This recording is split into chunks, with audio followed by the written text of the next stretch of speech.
It's good to see you today. We're going to be looking at the account of Tabitha. Our hymn today is A Beautiful Life. Each day I'll do a golden deed, by helping those, who are in need. My life on earth is but a span, and so I'll do the best I can.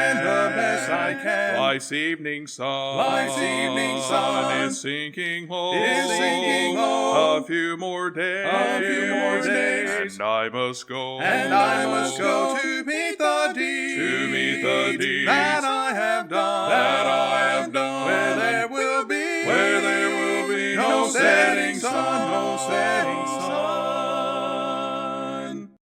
Thank you again, Lee. In Acts chapter 9, let me back up as usual, give you a little bit of context.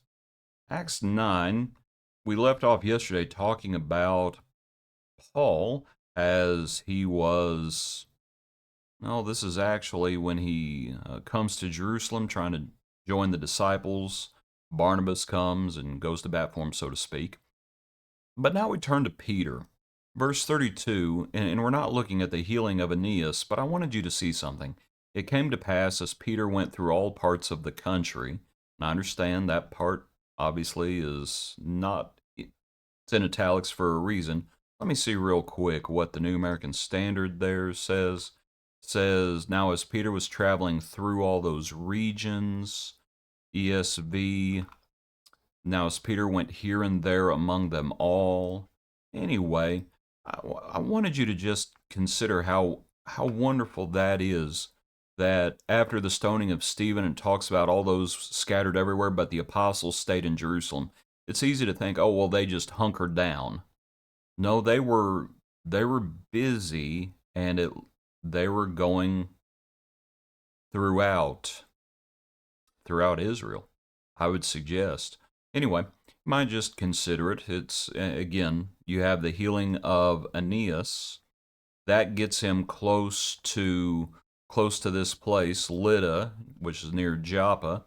At Joppa, there was a certain disciple named Tabitha, to our account now, which is translated Dorcas.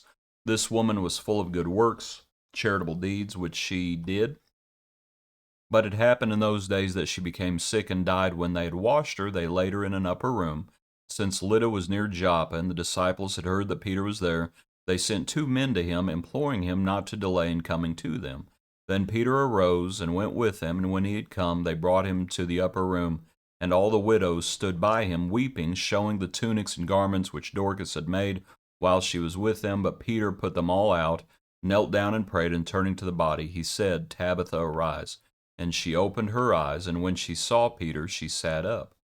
Then he gave her his hand and lifted her up, and when she had called the saints and widows, he presented her alive. And it became known throughout all Joppa, and many believed on the Lord. So it was that he stayed many days in Joppa with Simon Tanner.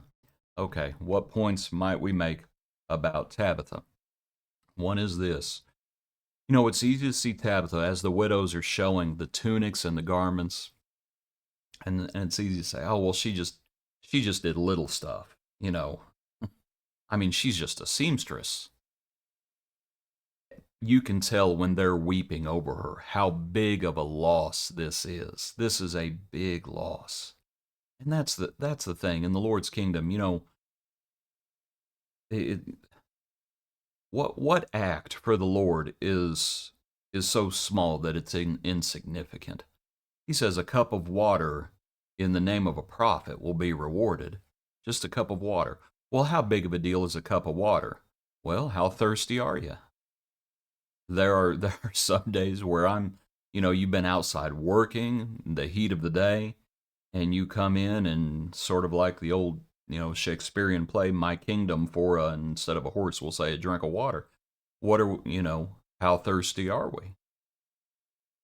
And the things that she had done, and here's my point. Scripture talks about some places, it talks about prominent women. Was Tabitha a prominent woman? I don't know. It talks about, I understand, it says that she was full of good works and charitable deeds. But I think sometimes people look down on those things. It's like, oh well, she's just a do-gooder. It was a monumental loss, as there they are weeping and wailing. And so these are the sort of things we need to be doing.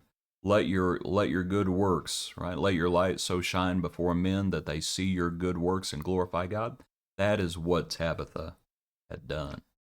Now, the account I think also shows they send for Peter, imploring him not to delay in coming to them.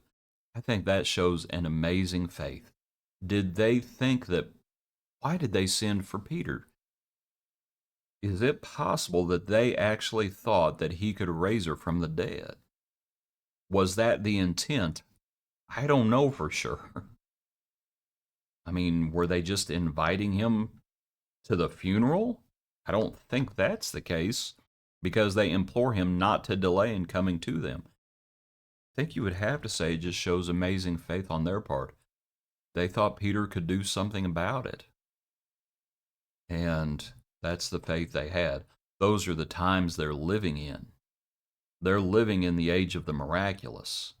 And they have a big hole in the congregation now with Tabitha's passing. And so they ask Peter to please don't delay in coming. And so Peter comes. He rises, he goes with them, and you have the miracle happening. Tabitha arises, and he presents her alive to the saints and the widows. And then we have the miracle's effect. It became known throughout all Joppa, and many believed in the Lord. That's the point of the miracle. A lot of folks were dying. A lot of folks were dying. Death is a part of life. Did everybody get resurrected? No. No. But Tabitha did. Tabitha did. But the point was not necessarily, while the Lord is compassionate, while Peter is compassionate, the point is not just, okay, you have you got your worker back. No, the point is pointing people towards the Lord, confirming the word. And the effect is exactly what it says. And many believed on the Lord. And that brings Peter to Joppa, and we know what's going to happen there. We're ready for Cornelius. We're ready for the Gentiles. Appreciate you. Hope you have a good day. Join us tomorrow for another portion of our daily praise.